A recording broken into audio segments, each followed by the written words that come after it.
is Emi Nishida. I've been working as a staff here since, as a work study, I started working here in 2015. And after graduated, I started working as a staff pianist here. So it's been almost like 8 years working at Berklee's voice classes. So yeah, when I was a student here, I was studying film scoring and I didn't study performance. And now I ended up working as a collaborative pianist. So like I don't have any degrees for the collaborative pianist or anything, but I thought I could still share some of the experiences, what I learned and what I noticed while working for Berklee and outside of Berklee. So before starting, I like to ask, like, how many of you are actually working for voice department? Cool. Are there pianists? Cool. Guitarists? Cool. And bassist? Cool. Well, it's so great to meet you. Some of them I don't think I've met or worked with you personally, but I hope some of the information is still helpful today. So today I'd like to focus on just 3 topics. The first one is very easy, how to work for voice classes at Berklee. I think compared to other music schools, working for voice classes at Berklee is totally different. And when I started in 2015, I got super confused. Okay, what should I play? Like how I can work with other instrumentalists. So I will go through how you can play, how you can work for these classes. And the second topic is going to be how to work as a collaborative pianist outside of Berklee. So I graduated in 2018, and since then I've been, of course, writing music for films, but also I've been working for different locations as a pianist. So this could be a little like career introduction for everyone, so I hope this is helpful. And the last topic is going to be sight reading tips. I know we have so many different backgrounds of sight reading, but I will share how I approach. Okay, so let's get into it. So this is the first topic, voice classes at Berklee. So we need to know the role of accompanist at Berklee. I know you're working at Berklee as a work study. I know you are amazing musicians, but working for voice department, voice class is a little different. So the very important thing is to support the vocalist. And this is similar. And you need to create most comfortable atmosphere and space for the vocalist. In other words, I know you can play great improvisation or you can play beautifully, but the main point is to support the vocalist, not to show you how amazing you are. Okay, so for pianists, we have 2 different types of classes at Berklee. There is a just solo piano accompaniment with vocalist and playing in a band and vocalist. So I will deconstruct each. So the working for solo piano accompaniment, I always value on having the clear communication before even start playing. So voice classes at Berklee, I sometimes get confused, like, okay, singers don't give us any information before playing. So I've seen so many students just playing the score, then just waiting. But that's not appropriate, what I think. So I just played for an audition, and I've seen some of the candidates are very prepared. I could see some of the others are not prepared. I could see that from how they introduce their songs before even performing. So I will show you what I think this is appropriate. So I'm gonna show some examples.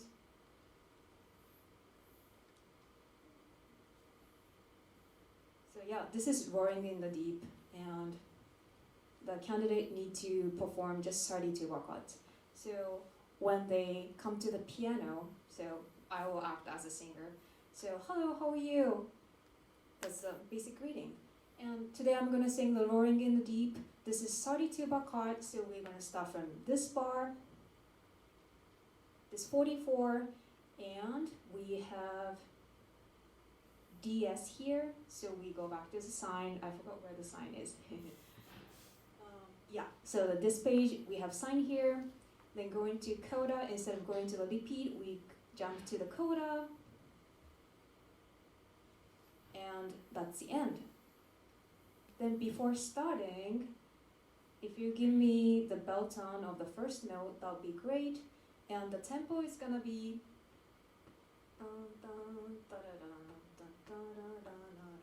so that's the information that they need to give us, but most of the voice classes, we don't go through it, so some of the students don't know how to explain it. And it's also like the teacher will lead the class, we don't have time to explain everything to each student. So one quick question that I always ask is the tempo.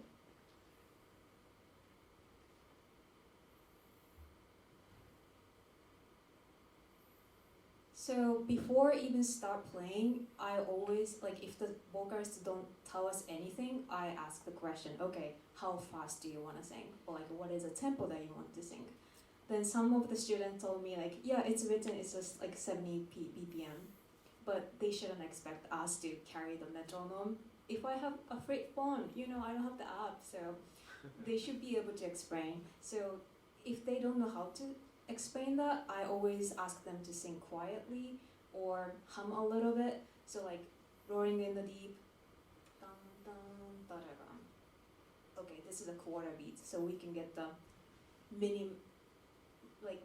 the smallest information, but it's still helpful. We can also get, okay, this is not the swing 16th either. So it's always important to have the clear communication. And then the second important fact is about the volume. If you're a pianist and if you cannot hear the vocalist, that means you're playing too loud. Again, this is the place to support the vocalist. So I always be careful about how I can play, like the volume wise. Of course, we want to support them. If the music gets louder, I want to support them, but I'll always remember that you cannot overwhelm the singers. For pianists, I also recommend to use the left pedal. If some of you don't know, a piano, if you hit the one key, it hits the 3 strings at the same time. But if you press the left pedal, the key will move a little bit, and it only hits 2 strings, so that will make the sound automatically quieter. So that will help pianists to like play softer without like shrinking your fingers, or So I always recommend to use it. I use the pedal maybe like half of the classes to accommodate the volume. And if you're a singer-songwriter and singing, piano, doing both same time, I also recommend to use the pedal as well. I've seen so many students who are doing the songwriting, they can play piano, but also the piano is too loud, then we cannot hear the voice. So the left pedal is always a key. After that, we can focus on giving clear beats, keep the groove and energy and tempo. For musical theater, I was told that especially I need to give the clear beats, so like you shouldn't put too much pedals, because it's gonna sound blurry and the vocalists cannot get the clear beat. So that's another tip. Groove and energy, this is important. I think the tempo is very important as well. We generally don't realize if we get faster or slower while we are playing, because we are making music. But also it's very important if you have a chance to record your performance, or if you have any concert or something, please always go back to check the recording so you can know, okay, I was actually getting faster. It was fun, but I was getting faster. So you can realize what was going on. And for solo piano especially, the tempo, you can be more flexible compared to playing a band. So, for example, I've been playing for musical theater a lot at voice department at Berklee. So there's so many ritardando, accelerando. it's written on the chart. It's hard to read if you're sight reading, but again, if the vocalists could give us the information before playing, that would be great. But if they don't, you will need to follow what's written. So that's very challenging, but it's fun. The timing, this is also the thing that, okay, the vocalists don't come in the beginning, like we played already like 4 bars, but they don't come in, so we repeat. That happens every time. If that keeps happening, we can point it out because it's a school, so they need to learn what's missing on the chart. But if we are already in the mood and like we are already playing the music, you should also consider how you can support without pointing out or stopping the music. So yeah, like you need to read the piano part, but also always follow the vocals. They sometimes miss the entrance during the music, but if you pay attention for both, not only piano part, you can follow and support the vocalist. Yeah, then that's the very basic thing. Then we can add more expression or show off your musicality, amazing piano playing with your improvisation when you are asked to. So that's the basic idea for working as a solo piano accompanist. The band setting is totally different. This is the thing that I got confused. So when I was a student, like we take PI, like we learn how to comp. We are sometimes in ensembles, but this is different. This is voice class, so we need to support the vocalist again. So it took me a while to figure out what I could actually play. So we need to know the function of each instrument. So voice department, we usually have the drums, bass, guitar, and piano. I haven't played for the Celtic ensemble yet, so I cannot talk about that, but this is the basic function that you have as a band. So drums, they will create the groove, the main leader to keep the tempo, although we all need to keep the tempo, but drums and bass and drums are always together. They create the groove. And I need to add something for the drums. So drums sometimes put a little fills every 4 bars or 8 bars, so the vocalist can know the function of, okay, we're in the verse 1, chorus 1, interlude, something else. So that will help vocalists to know the form. I get nervous talking about like the function of bass in front of the bassist. So yeah, if you could just shout out the brief function of bass, especially the staff basses, Yeonchen and Cole Scott, if you could give me just like one example of your function, that would be great. You're giving the pitch center for the vocalist, regardless of what voicing is in the piano or the guitar. Like oftentimes singers are listening to the bass note, even if they don't realize it, to know, the key center. So pitch is really important. Thank you. The pitch and the key center. Yeah, I always ask vocalists to listen to the bass rather than piano or guitar because they're playing the fundamental code. Yeonchen, do you want to add something? For the function of the bass, I think like for me, the main function is like gluing the percussion instrument and the harmony instrument together. Yeah. So if you hear the music without bass, sometimes it feels like empty. But I think like all the frequency in between the notes, I think bass can fill like all the frequencies. Mm. So that's the main thing. And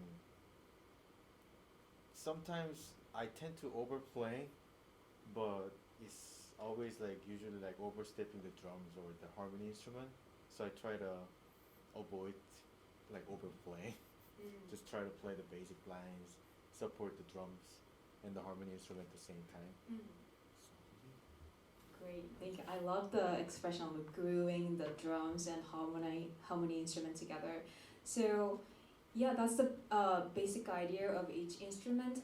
And if you are a pianist, please, when you're playing with the band, please avoid playing that area, like the left hand area. That's the range for bassists. So when I play with band, I don't play at all.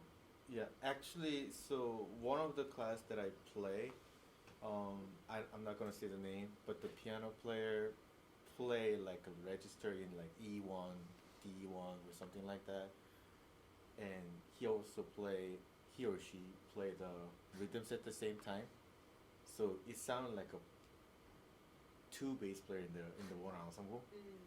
At the moment, of course, I didn't say anything, so I just play the high register just to color it. Oh. So I think as a opportunity to like orchestrate in different way.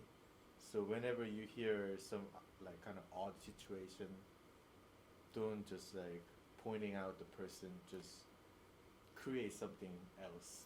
I guess that's my main advice. Cause one time I tried to give some advice to other players, and it went really bad.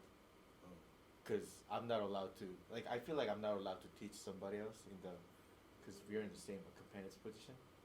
So just think about like how to communicate with other accompanists. So that was my lesson. Yeah, it's always a balance. Yeah. But as long as we are here, so we learn avoid that area. So, yes. So, but yeah, it's always we need to have communication. I will talk about that later. So the guitar. Again, how many people were? How many? Thank you.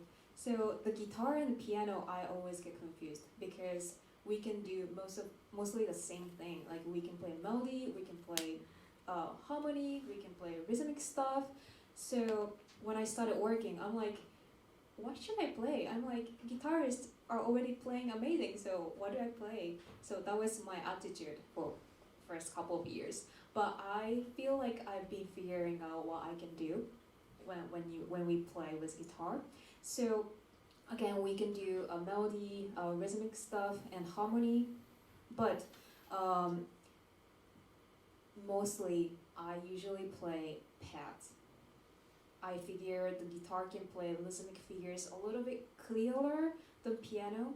So when the guitarists are playing some rhythmic stuff, I try not to play rhythmic stuff.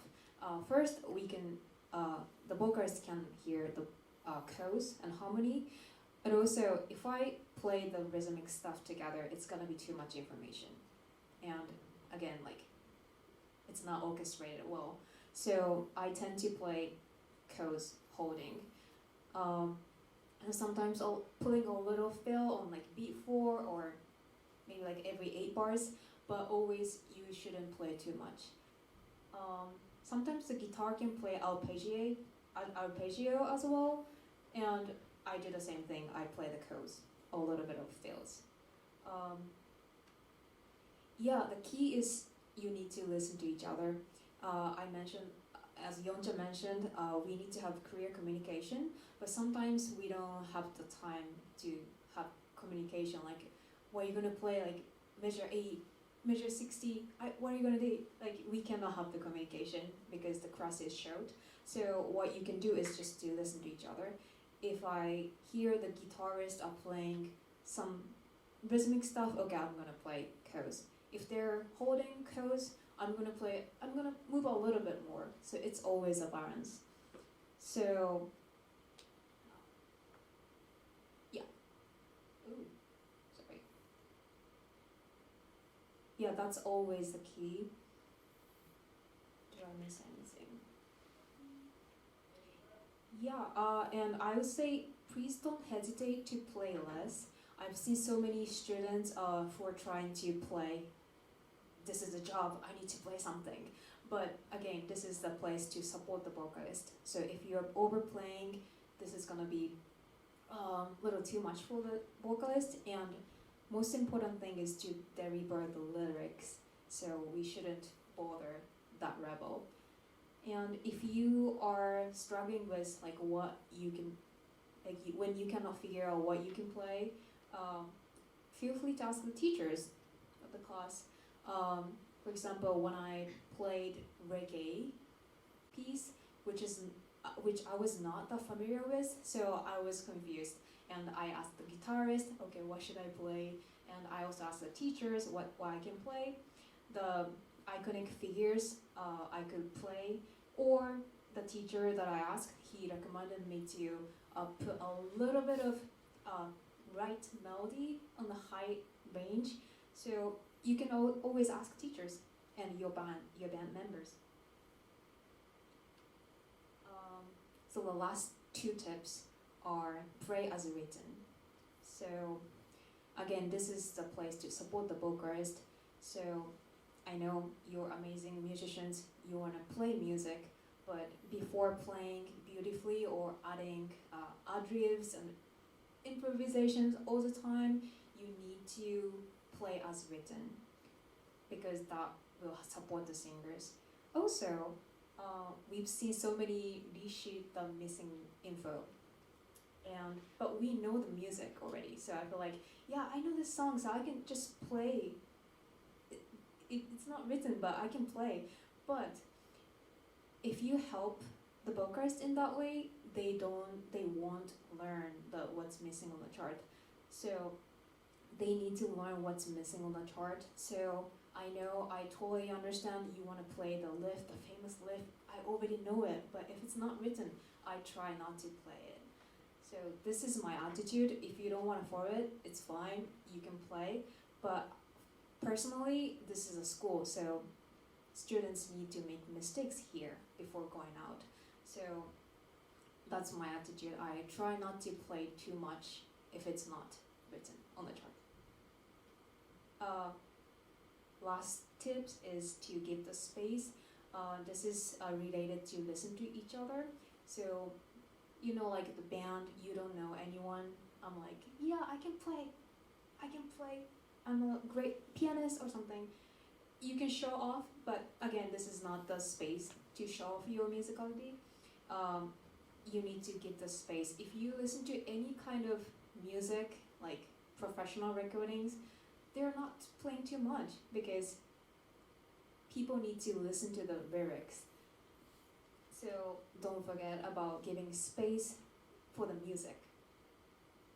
Okay, so this is that was my idea of how you can work for Berklee classes.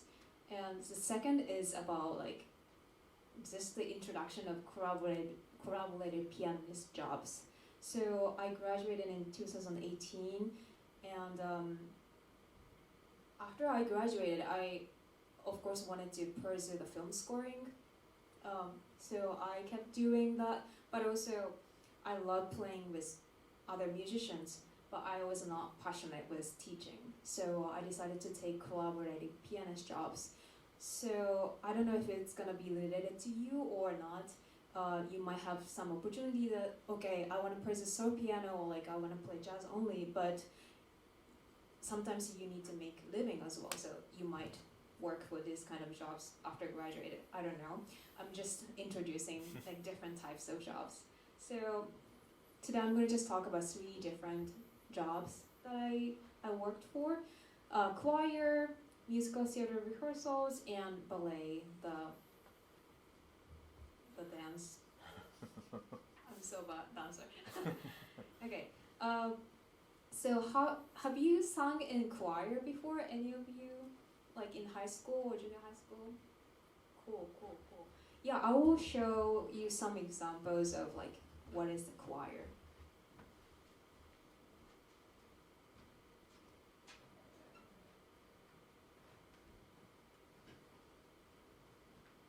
Okay, so this is one of the example that I wanted to show. This is by Mozart. It's Requiem. I've been working for this piece this semester, and it's killing my arm. It's a lot of information because this piano part is the condensed version of the orchestra, so every information is here.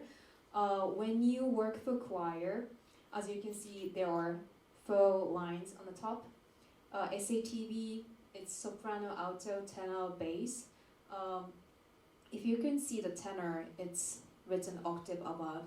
So you need to be able to play the 4 lines at the same time.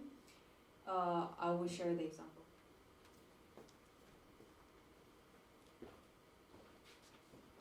Okay, so when we rehearse the choir, first of all, you don't need to play your piano part because the vocalists need to learn their part first.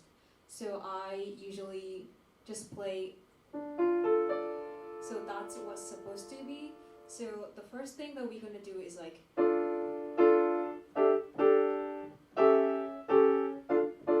so that's a new way of how to read chart, like besides Berklee's voice classes.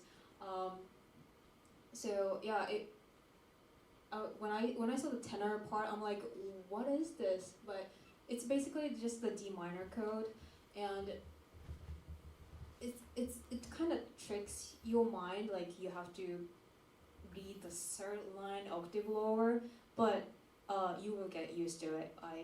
I'm assured.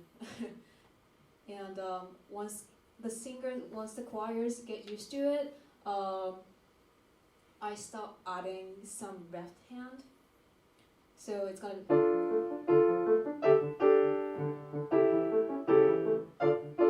then eventually you will this crazy pattern. But actually one of the conductor told me, you don't need to play the crazy 16-note stuff until I ask you, because it's gonna be a lot of information while they're singing and it's not gonna be helpful for the singers. So what I usually do is like,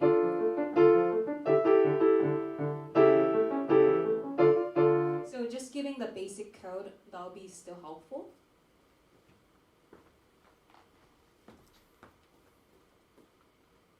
Yeah, so that's the example of working for choir. Sometimes they would do some like warm-ups before every rehearsal. Some of the pianists might have done that.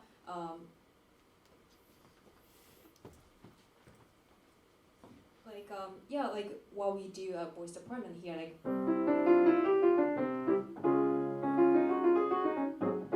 you can always follow the conductor or music director. So it's very fun to work with the conductor. So that'll be fun.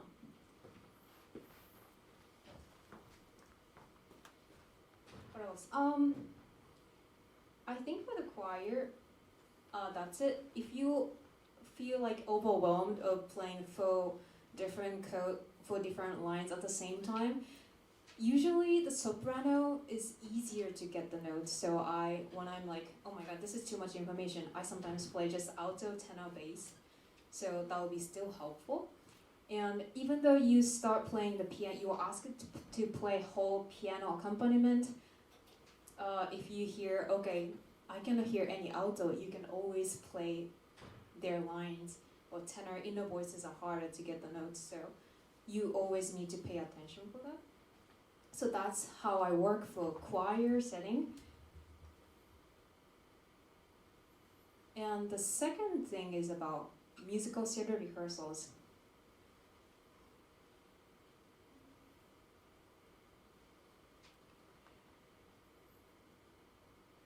So when I was a student here, I had worked for some of the musical theater classes, and after I graduated, I started working for another musical theater rehearsals as well. And how the system works is, like, not only the classes, but like in a professional field, is the musical theater performance, they would start rehearsing with just piano and conductor. And then eventually the performances get closer, they will call the orchestra, like 10 people or 15 people. It's getting smaller, but like the instrumentalists, then like they will perform with the instrumentalists. But the very beginning is just the conductor and piano. The pianist needs to play, again, like condensed score of the orchestra chart. So I will show you the example of musical theater chart. So this was my first class that I worked for Berklee, but they are doing a musical called City of Angels, and this looks interesting. So we have the cue line and repeat, and like you can see a little bit of like pits brass or cymbals, like those information, but it's mostly playable. Sometimes you have like C and like octave over G play at the same time. It's not possible, but like you can figure it out. So, so what's most interesting thing about musical theater is it's live. So, and sometimes the song starts, they're singing, but they're talking during the interlude, then like they start singing again. So what they're doing is to figure out the timing by repeating the same measure. So for example, this piece will start when the actor says this line and you come in. Then it seems like the actor talks a lot. So I need to keep playing until I hear this, get the pages, that's the line. Then going to going to the actual song. So usually there is a music director / conductor, so you can just follow what they're giving cue. But sometimes the conductor is absent, the conductor gets sick, we need to do that. So it's always fun to pay attention, not only about the music, but also listen to the cues and watching the acting. So that's musical theater rehearsals. I think I'm gonna show you another example later.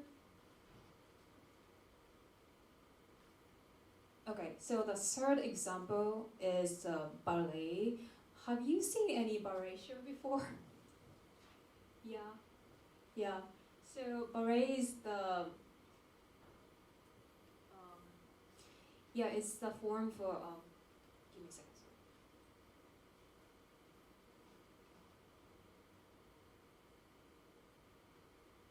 Yes, so ballet, I worked for a Boston Ballet School and Berklee's ballet class, and it was something totally new. So first of all, you need to work with no musician.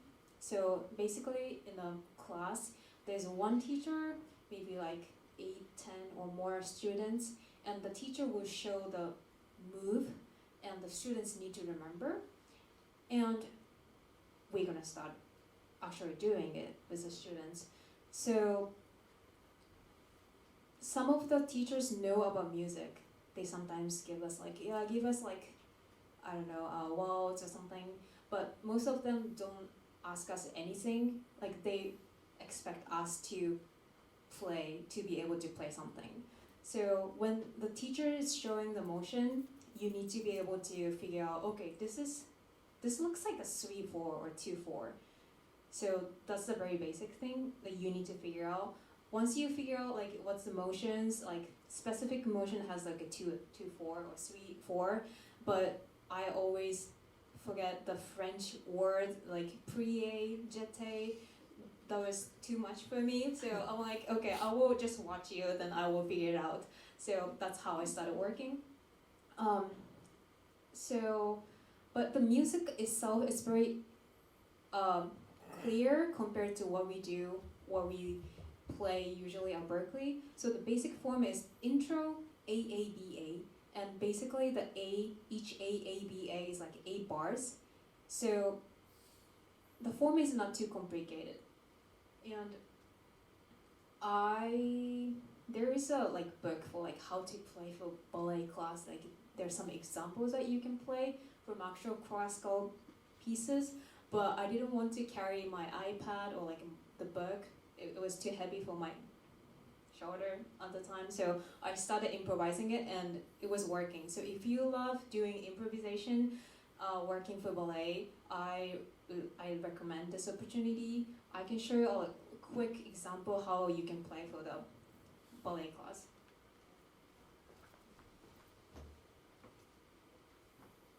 So the intro, as I wrote here, you need to emphasize the bass because it's also about giving the clear beats like musical theater. So for example, if they're like jumping around, I will give like very grandioso accompaniment, so like then intro, that's the intro.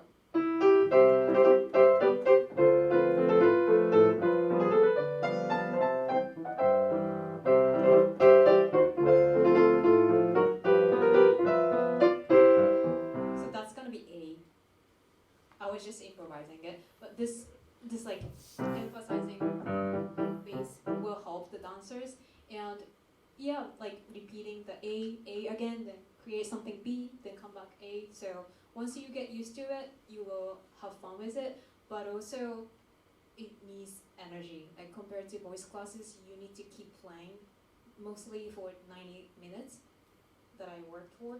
So it needs energy. But yeah, that's the basic idea of working for ballet class.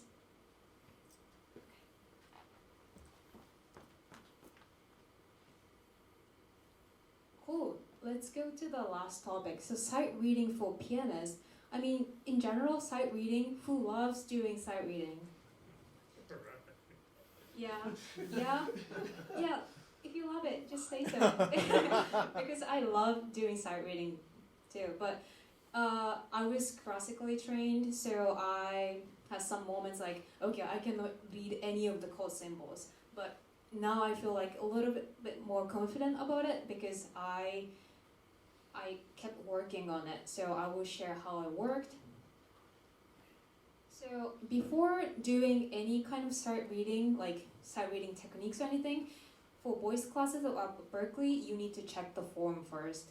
So like, basically we don't know, vocalists shouldn't expect us to know the piece, you know, like I've been playing like over 100 pieces every week, then like they shouldn't expect us to remember each of the song.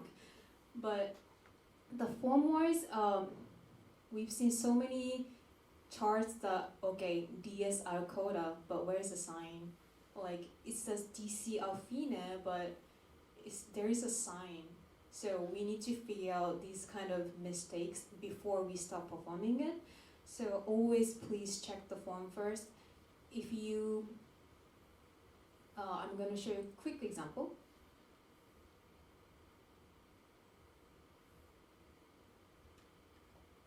So yeah, this is the one that like when I get this kind of chart, before going through any keys or rhythmic notation, I'm like, I always check this right and okay, this says DC al fine. So okay, this is going back to the top. Then where's the fine?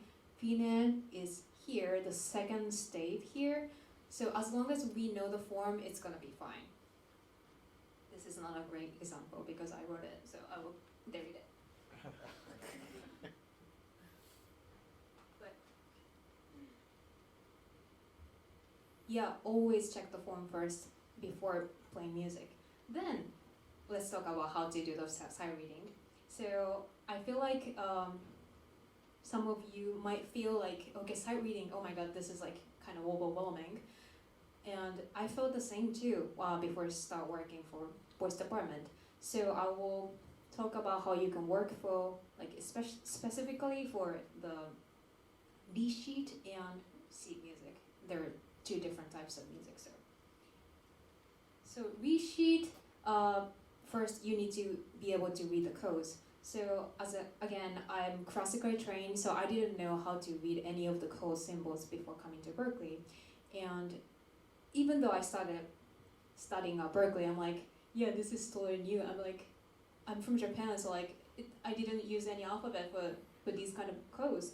So I was asking my peer teacher that, okay, I don't think I'm good at sight reading code symbols, and she told me, yeah, you can just practice with real book, like reading every song every day, then you will get used to it. So I'm like, yeah, I would do it. So I did it. I read like 10 different songs every day. I kept doing that for months, and then it still took me a while to get used to it and actually play it. But what helped me is to feel less fear for reading code symbols. So if you keep practicing it, if you put yourself into the habit that you will read it every day, you will get used to it. So that's my tips. Just practice or just get used to it. As much as you practice, play, you will get used to it. And then you will get used to the chord symbols. You need to figure out the hits and rhythms. If you're students here, I really recommend you to join a jazz composition rehearsals and recitals, because compared to any other occasions, I think that's the most challenging sight reading opportunity. So if you are used to jazz comp pieces with sight reading, I think voice classes it feels much easier and less fear. So I really recommend you to do that. And the third topic is like communication. So as I showed what is a proper introduction of each song, when you're talking about the introduction, talking about the songs itself before they start singing, you can also go through what's written on a chart.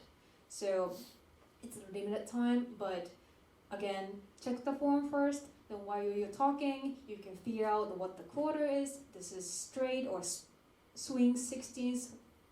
This is a key. It seems like there is a key change, another key change, but you can also go through it. So while having communication, you can go through the information. And if you have any question, is the ritardando, do you really want it? Feel free to ask. And again, practice. The sheet music, I wanted to show you some examples quickly for sheet music.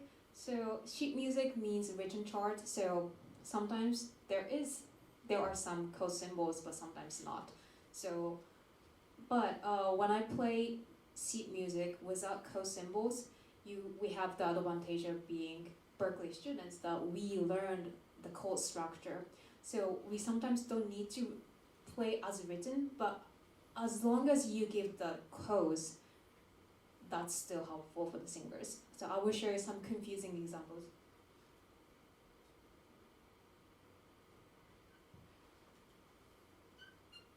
So this is the one that I just played in like last week. So this is As We Stumble Along. Again, doesn't have any code symbols, but you can kind of imagine that, okay, da da dee da da da. Okay, that sounds like a major, so could be B flat major key. Then when I see this information, if you could play as written, that's great.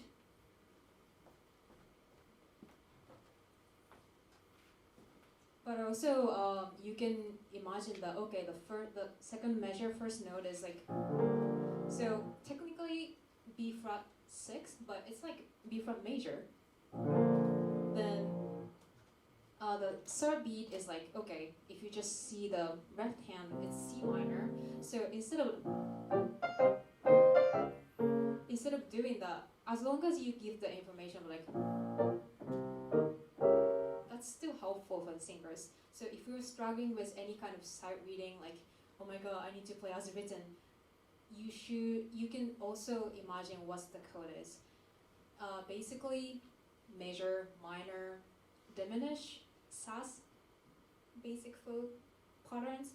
I would say then they will cover most of the songs. So if you get struggled, please try to give the codes.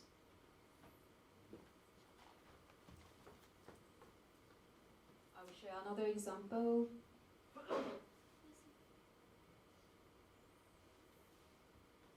Oh, this is a different example, but sometimes we get the chart, the melody is written on the piano.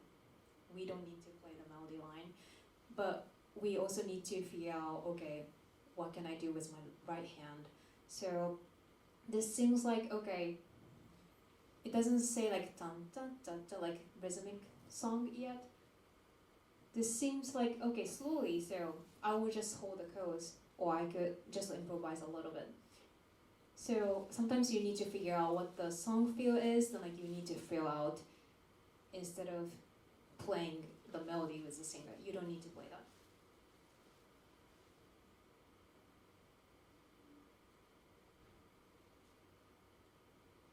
Cool, so this is the choir example that I have.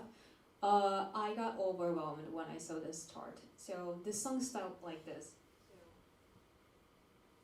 So this is the piano chart. Then like I've been rehearsing this piece, but like this is too much. So then I had to sight read this piece when I got this chart.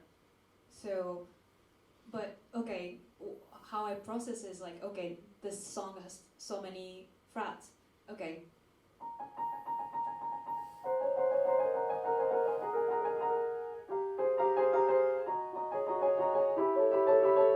So there's so much information.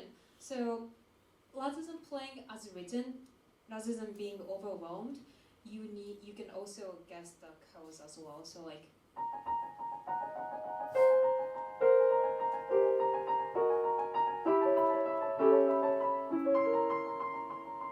this is still helpful. So but this is again like if you get used to it, you can be able to play.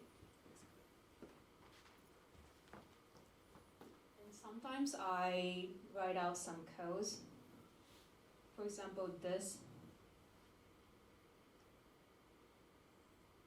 classical or like traditional songs love double frets, and I got so confused, so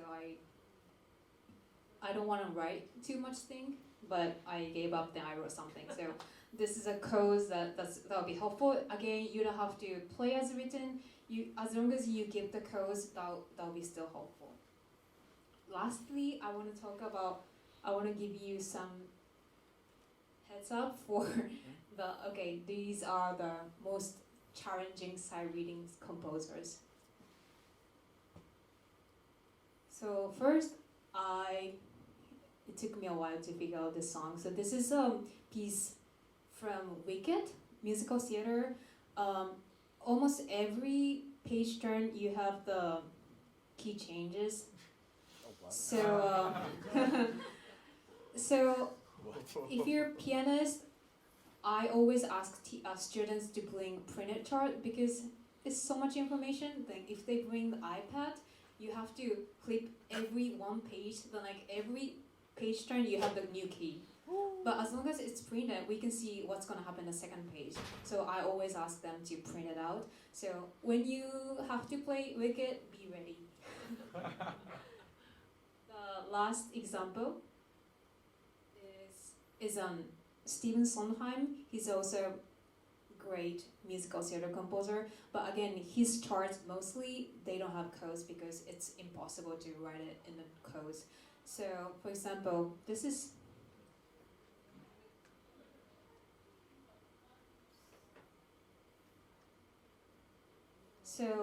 beautiful. But again, we don't have chords. But if you read it, this is okay, sounds like B flat major. So as long as you give the info at the beginning, that's helpful. But again, be ready when you see any kind of Stephen Sondheim work because it's gonna be tough. Like 95%, it's gonna be tough for sight reading. So if you really want to train yourself for sight reading, I would recommend you to start practicing with his works.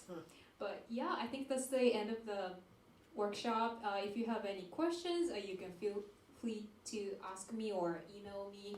And yeah, thank you for coming today.